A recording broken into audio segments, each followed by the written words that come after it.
The Guesthos system is nearly back to normal operation, with only 2 independent servers still containing the virus for study purposes. The rest of the grid has been cleaned up. Despite efforts to locate Shirley in the bottom world, no traces of her consciousness data could be found there, suggesting she must be in the outer world instead. Since Shirley entered the grid through a crack without proper authorization, she cannot leave the outer world on her own. She needs someone with an authorization terminal to help extract her from the grid so she can wake up. While initially planning to search for her directly, other commitments led to delegating this task. The scene shifts to Odin pub, where coded exchanges take place through drink orders. A special drink called Gungnir is ordered, which according to mythology is Odin's weapon known as the Feather of Fate. This drink order appears to be a passphrase to access certain help or information. Discussion reveals that the tavern has been added to a public service list, with staff working there to fulfill obligations. The tavern operates mainly at night, effectively counting as double work shifts. This arrangement allows for faster completion of required service hours. An important revelation occurs about Shirley's whereabouts. The discussion touches on the nature of consciousness and data within the virtual world, with emphasis on treating virtual beings as real people rather than mere data constructs. This leads to deeper philosophical conversations about the nature of existence in this digital space. A crucial point is made about the virtual world being more than just data. It's considered a real home to its inhabitants. The world holds significant value as both a historical record of events from 50 years ago and as a research ground for consciousness and soul-body connections. This creates tension between preservation and access. Shirley is finally located, having been safe and apparently content during her time in the virtual world. She had been staying near a cliff and was being looked after by the Wednesday group.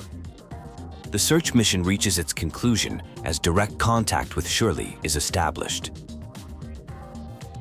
The final portion reveals Shirley's positive experiences in the virtual Yaxia, which differs from the outside world. She describes being cared for by the Wednesday group and spending time at Odin Tavern. Her time there is compared to a journey from a book, complete with interesting characters and memorable experiences, including watching fireworks and trying unique drinks. The scene opens in a peaceful, grid-like world that feels beautiful and prosperous.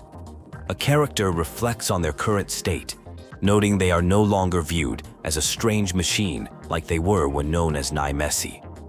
Their past experiences in a refugee camp are referenced, showing significant personal growth and change. A heartfelt conversation unfolds where someone named Shirley is told they needn't apologize for their past choices. Their journey from being an artiste at a refugee camp to becoming Naime Shisi was driven by necessity and circumstances. The current peaceful world appears more appealing than their previous existence as a cold machine or weapon. The conversation shifts to discussing local attractions like Sylvia Mall, Star Island Building, and supposedly Asia's best movie theater.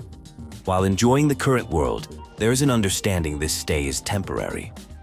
Memories surface of the first night spent sleeping in a cold park, yet feeling surprisingly happy.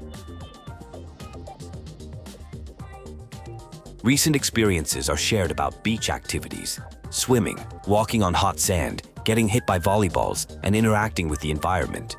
These moments trigger memories of happy times spent swimming with a sibling in Asia. Despite the pleasant experiences, there's a growing realization about not truly belonging in this place. An important revelation comes.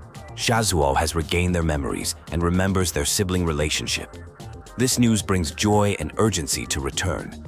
A plan is made to use a system's backdoor as an exit route, similar to how the Jeyuo Gate was previously used. Complications arise when Sally can't access the system's backdoor. This leads to concern about being trapped and unable to leave. The situation appears linked to Xiao Kong's incomplete recovery. Only Gestos can access the back door, leaving Sally waiting at the tavern for further instructions. The scene shifts as Antonia appears, claiming to be a great fairy who anticipated this meeting. Discussion reveals changes in Asuna, including rising rent prices and the challenges of returning to normal life after the reality resumption plan. Living costs have tripled since their first arrival. The conversation takes a serious turn regarding Shalas' situation. It's revealed that Shirley has been in the past world too long without proper authorization, making their consciousness data sensitive to the system. Their current state resembles others trapped in the past world, seemingly irreversible. The scene moves to the Intellectual Design Institute, where the original SAM supercomputer was transformed into Gestos. This location is crucial for activating the perfect Authorizer status, potentially offering a solution to return Shirley to the real world.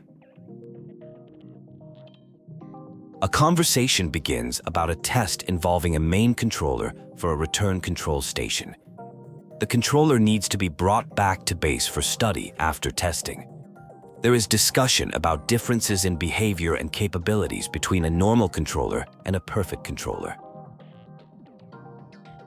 The conversation reveals details about grid network backups and virtual ADA data storage fragments. A perfect controller has special abilities to enter and influence these fragments, while normal controllers cannot. There is mention of changing past events involving Ada and someone named Shirley becoming a nemesis. The scene shifts to interaction with Antonia, a Defense Force commander who completed reconnaissance missions in superspace. The discussion centers around scavenger selection and compatibility scores, with Antonia achieving an exceptionally high score of 93% compared to others like Kalpa at 84%. A significant revelation occurs as Antonia is identified as a perfect scavenger. The conversation turns to dealing with computer viruses threatening a server system. There is 100% stability between the communicating entities, allowing shared thoughts, though information flow is being controlled for adaptation purposes. The discussion moves to the AI Blackbox concept and a plan involving superspace and the need for another perfect authorizer. A complex solution is proposed, involving original code and human-machine compatibility requirements of over 80% to achieve perfect authorizer status. The plan expands to include backing up both ADA and individual data as protection against potential future threats. There is mention of sleepers from 117 years ago and humanity forgetting about them in the Federal Sea Storage while focusing on new civilization development. The conversation concludes with warnings about trust and discussions about Dr. Samuel, identified as B0009, who is described as the first scientist and last human in the sleeper with a 90% stability rating. There are concerns about the risks of forcefully waking sleepers, as previous attempts resulted in immediate deaths. A heartfelt message is left behind, expressing regret for keeping someone waiting. The message transitions into discussing two key steps related to Gesortos: entering the superspace and dealing with a perfect author.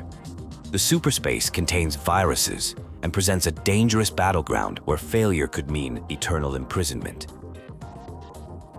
The scene shifts to the superspace, where a military commander reviews squad member lists repeatedly, suggesting a time loop. The same names, Sophie, Emily, Jessica, Linda, Megan, and Jana, keep appearing. The commander shows increasing familiarity with these repeating events, indicating multiple cycles of the same scenario. The time loop reaches its 825th iteration. Despite countless attempts, success remains elusive. The commander questions whether the superspace war is destined to fail and wonders about Gesorto's calculations. Exhaustion and desperation become evident as the cycles continue endlessly. A long-awaited meeting finally occurs. The giant Gesortos is revealed to have been protective, showing surprisingly human-like behavior. An important item is passed on, symbolizing hope for rescheduling the future plan. The moment carries deep emotional significance after countless cycles of waiting. A dramatic revelation occurs as a mysterious entity appears, exposing their role in manipulating events. They discuss experiments with different sources and mention a Lord figure. The conversation reveals deeper conspiracies involving Kalpa, Polodi, and the original code.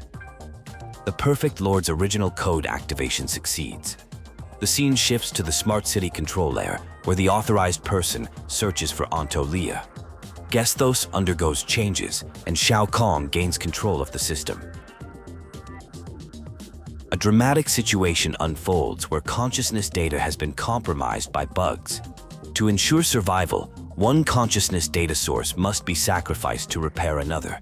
This creates a significant transformation where the artificial consciousness becomes more human-like, marking a major shift in identity and capabilities. A warning emerges about an upcoming confrontation with bugs and their allies. These self-proclaimed gods claim control over time and history, but fear human technological advancement. Their attempts to infiltrate and destroy humans stem from this fear, leading them to use viruses to control Gestos. The Gungnir situation becomes clear. Its use as an entry point makes users vulnerable to becoming puppets. This creates a double challenge, protecting the remaining half of an original component while also needing to recover the portion bugs took. The fate of Ada and humanity hangs in balance. A bittersweet revelation occurs about another version of Ida potentially existing in superspace, where different time-space laws apply. This creates hope despite the immediate loss, though finding this version becomes a crucial new mission. The current Ida completes her mission with a farewell smile. The perfect Authorizer verification completes, but with only half the original code. While Shirley can escape safely, someone must stay behind due to incomplete computer configuration. Bugs remains mysterious, skillfully hiding their thoughts, though their consciousness data source can be tracked to Chiluo. The scene shifts to a reunion where someone returns alone, explaining the absence of others like Anki, who is at community school, and Nora, who is with old comrades. Despite facing troubles, they maintain confidence in their ability to help others return safely. Shirley regains consciousness but requires time to adjust. Medical attention is recommended for a thorough inspection, showing concern for their well-being after a prolonged period of unconsciousness. The situation demands careful monitoring of their recovery. An emotional reunion takes place between siblings, with apologies and expressions of relief exchanged.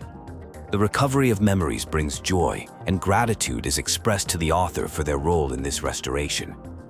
The focus shifts to returning home and finding closure. The journey concludes with plans to return to the shelter. Everyone expresses exhaustion and a desire for rest and recovery. The shelter represents safety and reunion with others, marking the end of their challenging adventure and the beginning of a peaceful return home.